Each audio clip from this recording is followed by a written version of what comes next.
ಬ್ರಹ್ಮ ಮುಹೂರ್ತವು ಸುಮಾರು ಸೂರ್ಯೋದಯಕ್ಕೆ 1.5 ಗಂಟೆ ಮೊದಲು, ಸಾಮಾನ್ಯವಾಗಿ ಬೆಳಗ್ಗೆ 4 ರಿಂದ 5:30 ಆಧ್ಯಾತ್ಮಿಕ, ಮಾನಸಿಕ ಮತ್ತು ದೈಹಿಕ ಬೆಳವಣಿಗೆಗೆ ಅತ್ಯುತ್ತಮ ಸಮಯ ಎಂದು ಶಾಸ್ತ್ರಗಳಲ್ಲಿ ಹೇಳಲಾಗಿದೆ. ಈ ಸಮಯದಲ್ಲಿ ವಾತಾವರಣ ಶುದ್ಧವಾಗಿರುತ್ತದೆ, ಮನಸ್ಸು ಚಂಚಲವಾಗಿರದೆ ಏಕಾಗ್ರವಾಗಿರುತ್ತದೆ. ಇದನ್ನು ಇನ್ನಷ್ಟು ವಿವರವಾಗಿ ನೋಡೋಣ. ಬ್ರಹ್ಮ ಮುಹೂರ್ತದಲ್ಲಿ ಮಾಡಬೇಕಾದದ್ದು: 1. ಎದ್ದ ಕೂಡಲೇ ದೇವರ ಸ್ಮರಣೆ. ಹಾಸಿಗೆಯಿಂದ ಎದ್ದ ಕೂಡಲೇ ಓಂ ಅಥವಾ ನಿಮ್ಮ ಇಷ್ಟದ ದೇವರ ಹೆಸರು ಜಪಿಸಿ ನಿಮ್ಮ ದಿನವನ್ನು ಶುಭವಾಗಿ ಪ್ರಾರಂಭ ಮಾಡಿ. 2. ಶೌಚ ಮತ್ತು ಸ್ನಾನ. ಮೊದಲು ದೇಹವನ್ನು ಸ್ವಚ್ಛವಾಗಿರಿಸಿ. ಸಾಧ್ಯವಾದರೆ ಸ್ನಾನ ಮಾಡಿ. ಸಾಧ್ಯವಾಗದಿದ್ದರೆ ಮುಖ, ಕೈಕಾಲು ತೊಳೆಯಿರಿ. ಶುದ್ಧತೆ ಮನಸ್ಸಿನ ಶುದ್ಧತೆಯನ್ನು ಹೆಚ್ಚಿಸುತ್ತದೆ. 3. ಧ್ಯಾನ. ಕನಿಷ್ಠ 10 ರಿಂದ 20 ನಿಮಿಷ ಶಾಂತವಾಗಿ ಕುಳಿತು ಉಸಿರಾಟದ ಮೇಲೆ ಗಮನ ಕೊಡಿ. ಇದು ಒತ್ತಡ ಕಡಿಮೆ ಮಾಡುತ್ತದೆ, ಏಕಾಗ್ರತೆ ಹೆಚ್ಚಿಸುತ್ತದೆ. 4. ಮಂತ್ರ ಜಪ ಮತ್ತು ಪೂಜೆ. ಗಾಯತ್ರಿ ಮಂತ್ರ, ಮಹಾಮೃತ್ಯುಂಜಯ ಮಂತ್ರ ಅಥವಾ ನಿಮ್ಮ ಇಷ್ಟದ ದೇವರ ಮಂತ್ರವನ್ನು ಜಪಿಸಿ. ಈ ಸಮಯದಲ್ಲಿ ಜಪ ಮಾಡಿದರೆ ಫಲ ಹೆಚ್ಚು ಎಂದು ನಂಬಿಕೆ ಇದೆ. 5. ಯೋಗ ಮತ್ತು ಪ್ರಾಣಾಯಾಮ. ಪ್ರಾಣಾಯಾಮ ಅನುಲೋಮ ವಿಲೋಮ, ಕಪಾಲಭಾತಿ, ಸಣ್ಣ ಯೋಗಾಸನಗಳು, ಸೂರ್ಯ ನಮಸ್ಕಾರ. ಇದು ದೇಹಕ್ಕೆ ಎನರ್ಜಿಯನ್ನು ತುಂಬುತ್ತದೆ. 6. ಓದು ಅಥವಾ ಅಧ್ಯಯನ.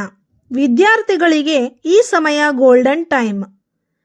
ಮನಸ್ಸು ಶಾಂತವಾಗಿರುವುದರಿಂದ ವಿಷಯ ಬೇಗ ಅರ್ಥವಾಗುತ್ತದೆ. 7. ದಿನದ ಯೋಜನೆ.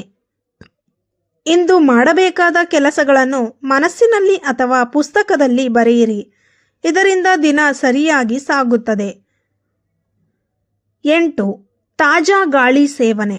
ಸ್ವಲ್ಪ ಹೊತ್ತು ಹೊರಗಡೆ ನಡೆದು ಬನ್ನಿ ಅಥವಾ ಮನೆಯ ತೋಟದಲ್ಲಿ ಕುಳಿತುಕೊಳ್ಳಿ. ಆಮ್ಲಜನಕ ಹೆಚ್ಚಾಗಿ ಸಿಗುತ್ತದೆ. ಈಗ ಬ್ರಹ್ಮ ಮುಹೂರ್ತದಲ್ಲಿ ಮಾಡಬಾರದ ಕೆಲಸಗಳು ಯಾವುವು?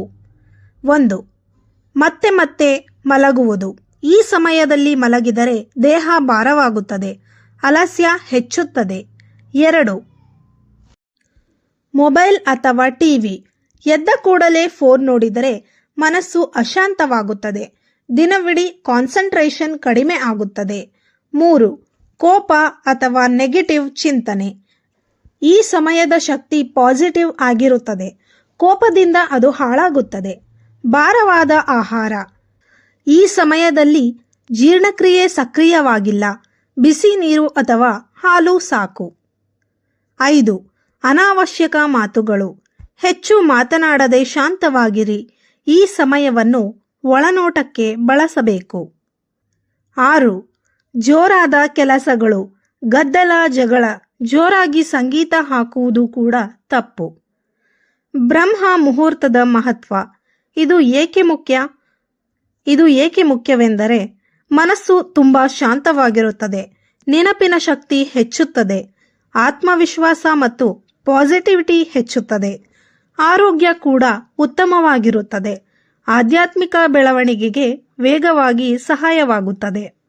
ಸ್ನೇಹಿತರೆ, ಬ್ರಹ್ಮ ಮುಹೂರ್ತದಲ್ಲಿ ಈ ಕೆಲಸಗಳನ್ನು ಮಾಡಿ ನಿಮ್ಮ ಏಕಾಗ್ರತೆಯನ್ನು ಹೆಚ್ಚಿಸಿಕೊಳ್ಳಿ. ಮಾಹಿತಿಯು ನಿಮಗೆ ಇಷ್ಟವಾಗಿದ್ದಲ್ಲಿ ತಪ್ಪದೆ ಲೈಕ್ ಮಾಡಿ, ಶೇರ್ ಮಾಡಿ ಮತ್ತು ನಮ್ಮ ಚಾನೆಲ್ ಅನ್ನು ಸಬ್ಸ್ಕ್ರೈಬ್ ಮಾಡಿ. ಕೊನೆವರೆಗೂ ಕೇಳಿದ್ದಕ್ಕಾಗಿ ಧನ್ಯವಾದಗಳು.